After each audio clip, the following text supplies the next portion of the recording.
Trevor, you can stop explaining that security protocol. The words cut through my presentation like a knife. You won't be needing it anymore.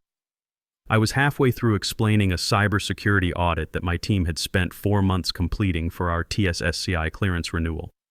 The conference room went dead quiet except for the soft click of his Mont Blanc pen. Behind him, the digital clock on the wall showed 9:03 a.m. That's when he made his announcement, calm as you please.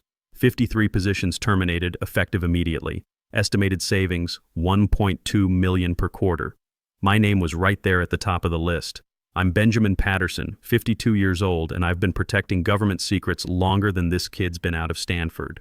Naval Cryptologic Command for 12 years, then 18 more building cybersecurity systems for defense contractors. I've safeguarded communications that kept soldiers alive and contracts that kept America ahead. The authentication system I built requires human verification from trained security personnel before any classified contract can execute. It wasn't just software, it was a digital fortress built on experience and trust. But Trevor Hoffman, our new 38-year-old CEO, didn't see people. He saw spreadsheet cells to delete. Fresh out of Stanford with daddy's venture capital connections and a head full of AI fantasies, he believed algorithms could replace the wisdom earned through decades of service. He'd been here 6 months now, slowly dismantling everything we'd built with buzzwords about machine learning and zero human overhead. Today, he was making his final move. The pressure had been building since Q3 numbers came in below projections. The board wanted cuts, and Trevor had been circling our department like a shark ever since. Rick Thompson, our CFO and fellow veteran, had warned me this was coming. Defense spending's tight, Ben, he'd said over coffee last week. Trevor's looking for scalable cuts. But I never thought he'd gut the entire authentication team.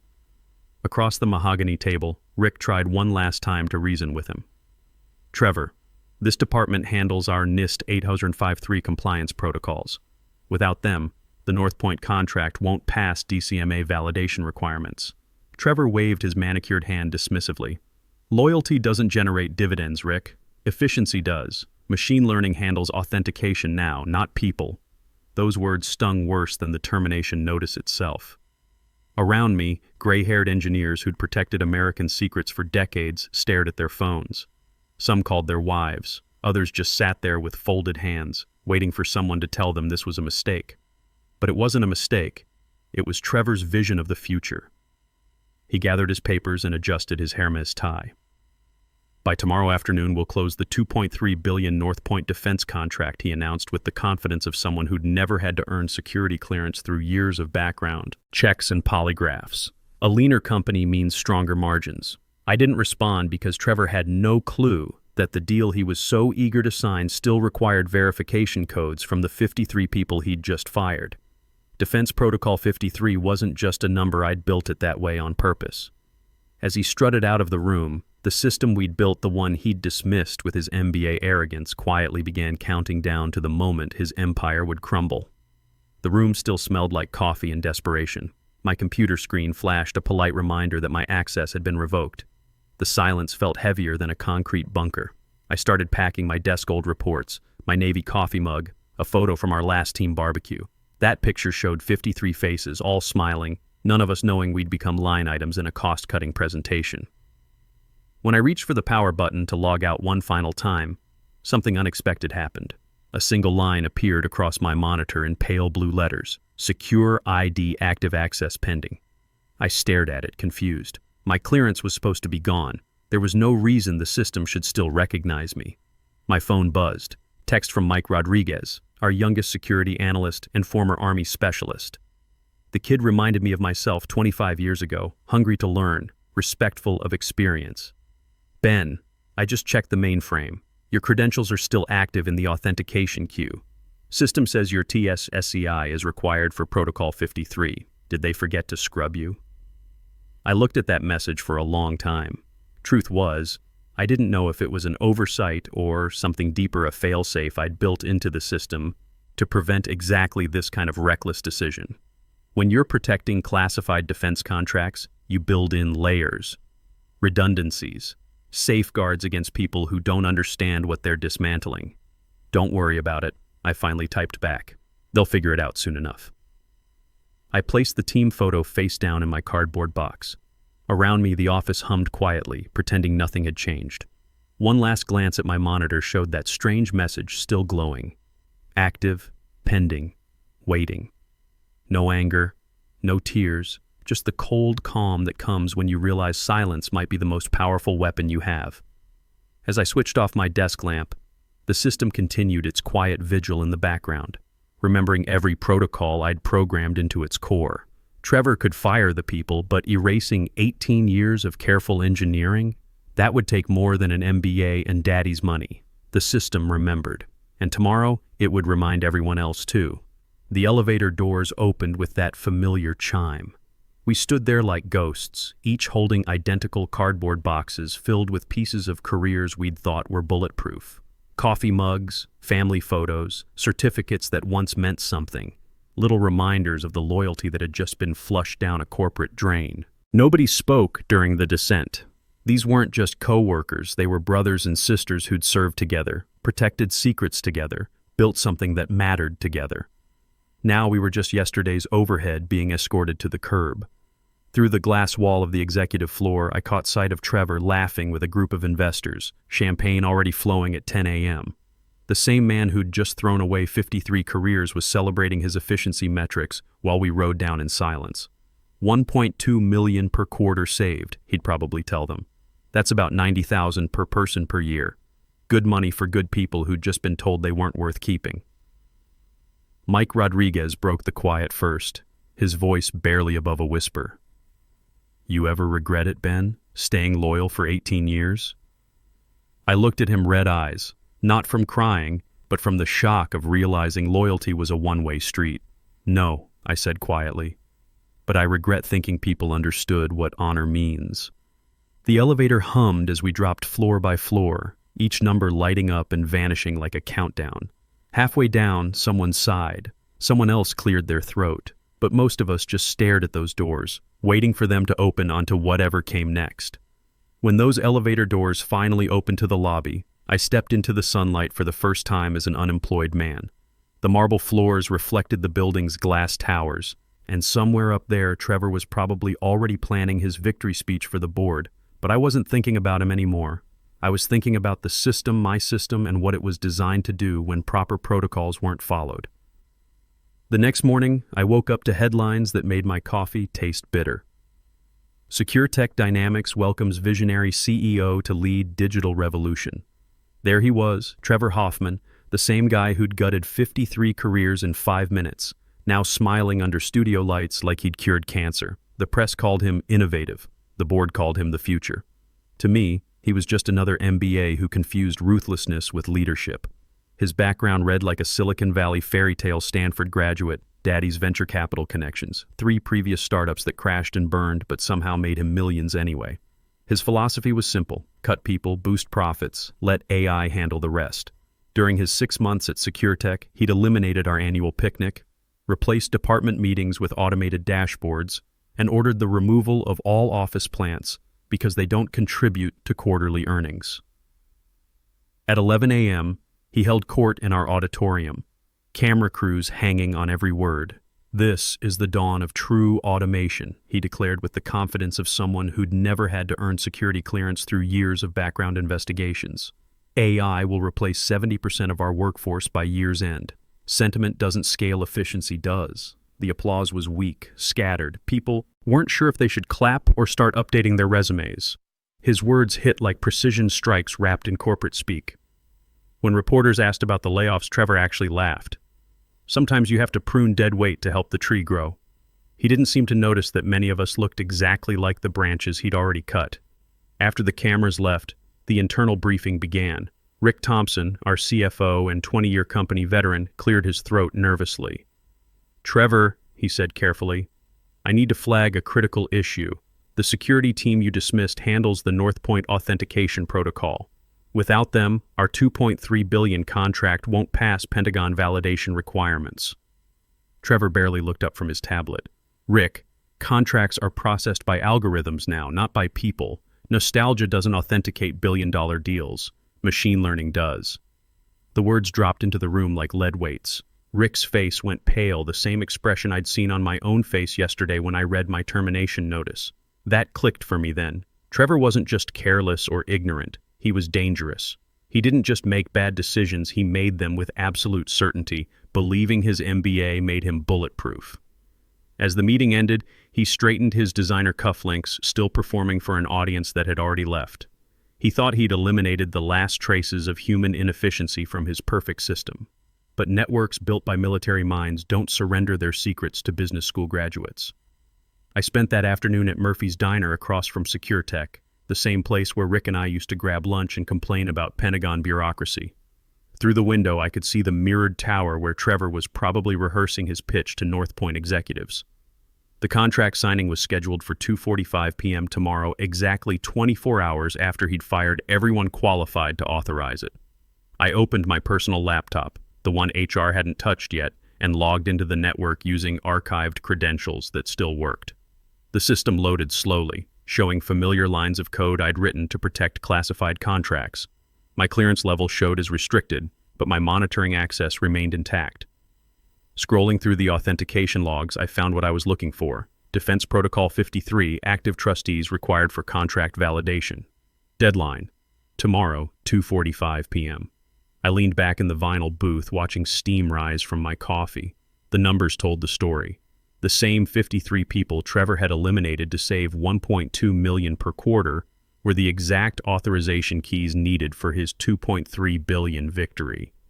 Without them, the Pentagon security framework would automatically reject any contract attempt. No override capabilities, no emergency protocols, no exceptions. I'd built it that way on purpose after watching too many defense contractors cut corners with national security. When you're dealing with DCMA validation requirements, there's no such thing as good enough. My phone buzzed with an email from SecureTech Legal. Urgent. Verify authentication status before final signing at 2:45 p.m. tomorrow. The message had been sent to my old company address and auto-forwarded to my personal account. Even the lawyers didn't understand how deeply my protocols were embedded in their precious system. For a long moment, I stared out the diner window at the building that used to be my second home. I could picture Trevor pacing his corner office, confident and rehearsed, completely unaware that his billion-dollar empire was balanced on a foundation he'd just destroyed. They had no idea what they were about to sign. Or more accurately, what they'd never be able to sign. I closed the laptop slowly, my reflection merging with the tower's glass surface. My voice came out barely above a whisper, talking to myself more than anyone else. Some lessons you have to learn the hard way. Then I placed my coffee cup down with deliberate care, as if every movement should match the precision of the system I'd built, one designed not for revenge, but for accountability. And accountability, like good code, never lies. The afternoon sun cast long shadows across the diner as I gathered my things. Tomorrow would bring its own justice, delivered not by anger or spite, but by the simple truth that some shortcuts lead straight off a cliff. Trevor would learn that lesson soon enough, broadcast live to every investor and Pentagon official who'd believed his promises. I walked home that evening with something I hadn't felt in years, not satisfaction but peace. The kind that comes from knowing you built something strong enough to survive the people who don't understand its value. The system would do what it was designed to do. Protect what matters from those who don't deserve access. Tomorrow, Trevor Hoffman would discover that firing people is easy. But firing the consequences of your actions, that takes more than an MBA and daddy's money.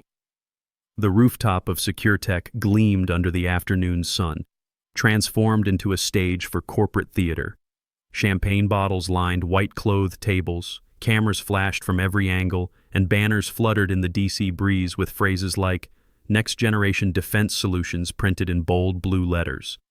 Standing at the center of it all was Trevor Hoffman, the man who believed he'd outsmarted both the Pentagon and the laws of common sense. He raised his crystal glass toward the Arlington skyline, his smile as polished as his Harvard MBA. Today, he announced to the assembled press and North Point executives, we eliminate the final barrier to true automation. I've successfully transferred all authentication protocols to our AI framework. No more human bottlenecks, no more inefficiencies. We are the future of defense contracting. Applause rippled through the crowd, investors, reporters, Pentagon liaisons in their dress blues. Only Rick Thompson wasn't smiling. Our CFO stood behind Trevor with his tablet, watching status updates that clearly worried him. He leaned close to Trevor's ear, lowering his voice. "The system still shows authorization pending," he murmured.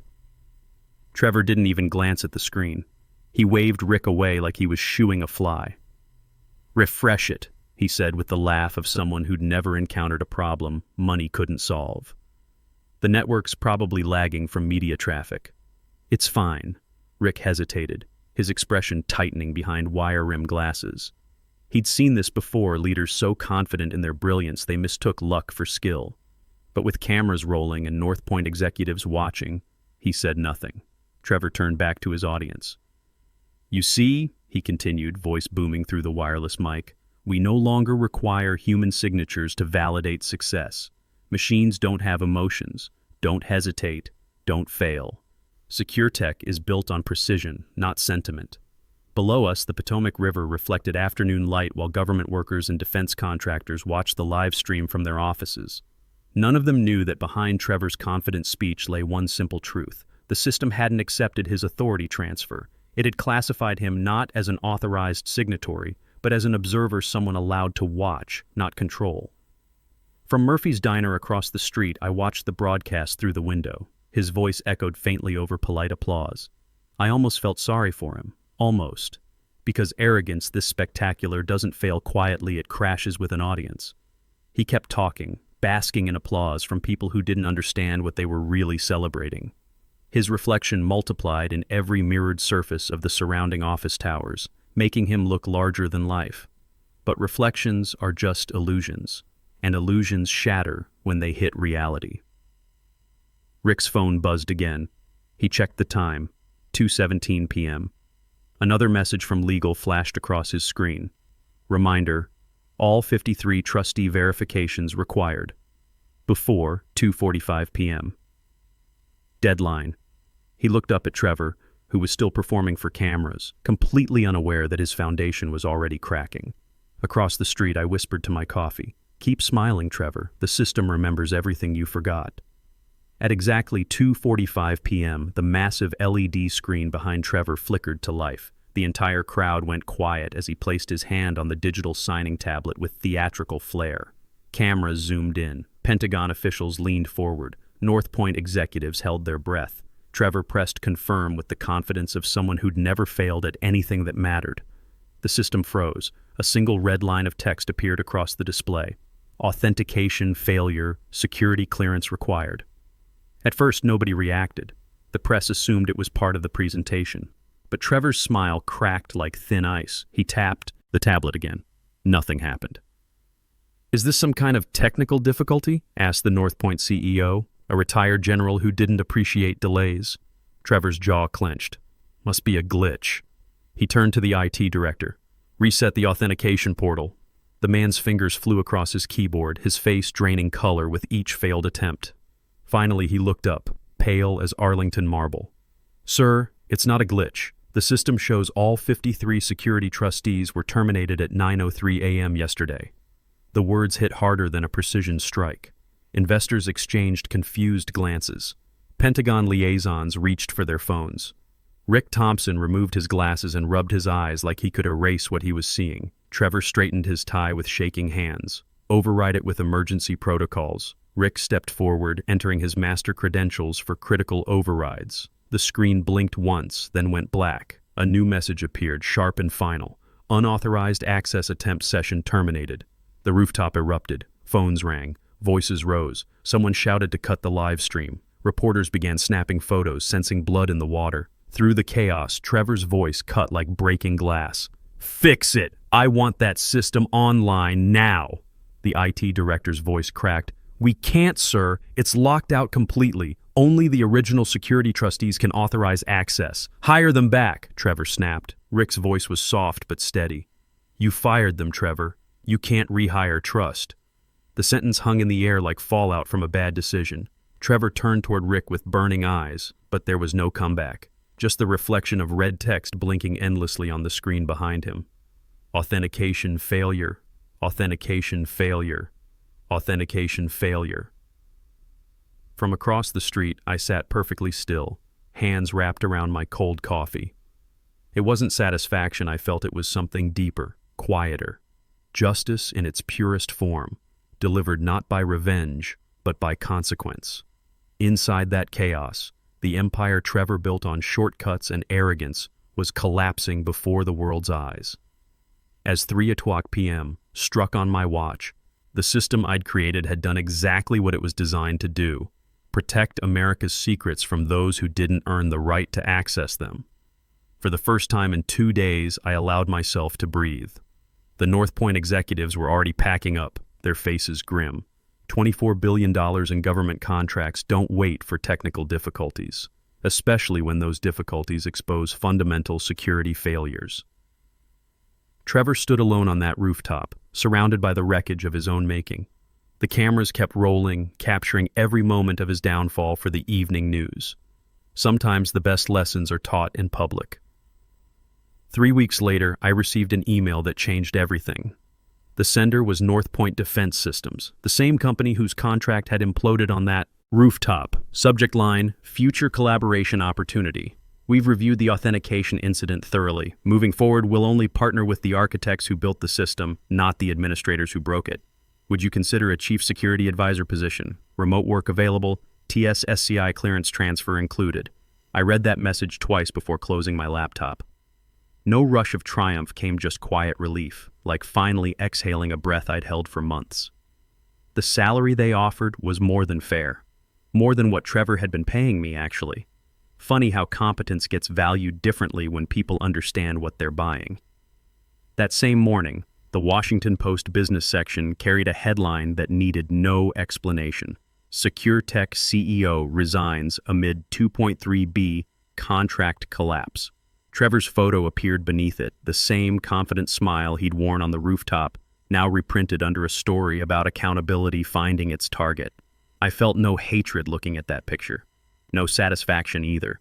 Just the stillness that comes when karma stops circling and finally lands exactly where it belongs. The article mentioned he'd landed at another startup, probably with another daddy-funded golden parachute. Some people never learn. But that wasn't my problem anymore. The phone rang while I was making my second cup of coffee. It was Mike Rodriguez, calling from his new position at Raytheon. They'd snatched up half our old team within 2 weeks of the layoffs. Smart companies know talent when they see it walking out the door. "Ben, you see the Post article?" he asked, barely containing his excitement. "I saw it. Rick Thompson called me this morning. He's interim CEO now. Board fired Trevor after the Pentagon pulled 3 more contracts. They want to rebuild the authentication team. Offered me department head if I come back." I leaned against the kitchen counter, watching morning traffic through my window. People heading to jobs where they were valued, where their experience mattered. Good for you, Mike. You earned it. What about you? Rick wants to offer you CTO. Full equity package. They're serious about rebuilding trust with DoD. I thought about that for a moment. Going back to secure tech would be easy. Familiar. But easy wasn't what I was looking for anymore. Thanks, but I'm good. North Point made me an offer. Remote work, full autonomy, and they understand what I bring to the table. Mike was quiet for a second. Then he laughed. "You know what? Good for you, Ben." Trevor thought he could replace experience with algorithms. Turns out algorithms can't earn security clearances. After we hung up, I walked down to Murphy's Diner one last time. The same booth where I'd watched Trevor's empire crumble was empty, waiting. I ordered coffee and opened my laptop to draft my acceptance letter to North Point. Through the window, I could see SecureTech's tower reflecting the morning sun. Workers were arriving for another day, probably wondering if their jobs were safe. The company would survive, it always did. Good people like Rick and Mike would rebuild what Trevor had broken. But it would take years to restore the trust he'd destroyed in 6 months. My phone buzzed with a text from my wife, Sarah. "Saw the news about Trevor. How are you feeling?" I typed back, "Like justice finally showed up to work." Her response came quickly. "Proud of you. Always have been." That message meant more than any job offer or newspaper headline. Sarah had watched me build my career one clearance at a time, one protocol at a time. She'd seen me come home frustrated when bureaucrats made stupid decisions that put people at risk. She understood why I'd built those safeguards into the system. why I'd made them impossible to override. The diner was filling up with the lunch crowd, government workers, contractors, people who understood that some things were more important than quarterly profits. I finished my acceptance letter and hit send. Benjamin Patterson, Chief Security Advisor. It had a nice ring to it. My phone rang again. This time it was a number I didn't recognize. Mr. Patterson, this is General Martinez from the Pentagon. I wanted to personally thank you for your service. The security protocols you designed have become our gold standard for contractor authentication. We're implementing them across all DoD partnerships. I sat up straighter, old military habits kicking in. Thank you, sir. That means a lot. Between you and me, what happened at SecureTech was a wake-up call. We've been too trusting of contractors who promise the moon but don't understand the fundamentals. Your system proved that experience can't be automated. After the general hung up, I sat quietly in that booth for a long time. Outside, the world continued moving cars, voices, life rolling forward with the indifference of a river that had seen everything twice. But inside, something had shifted. The weight I'd been carrying since that morning in the conference room was finally lifting. I whispered to myself, barely audible over the hum of conversation around me. Sometimes the best revenge is just doing your job right. Those words lingered for a moment before dissolving into the sounds of a city that had already moved on to the next story. I stood, gathered my things, and stepped into the Virginia sunshine, not as someone who'd been fired, but as someone who'd been freed. Because sometimes victory doesn't look like headlines or applause. Sometimes it looks like peace, earned through principles that bend but never break. And sometimes the best defense is simply building something so solid that even the people trying to destroy it end up proving its value. I walked home that afternoon as Benjamin Patterson, 52, unemployed for exactly 3 weeks and 2 days. But by evening, I'd be Benjamin Patterson, Chief Security Advisor, with a mission that honored both my experience and my principles. The system had protected more than just classified contracts. It had protected the value of doing things right, even when nobody's watching, especially when nobody's watching.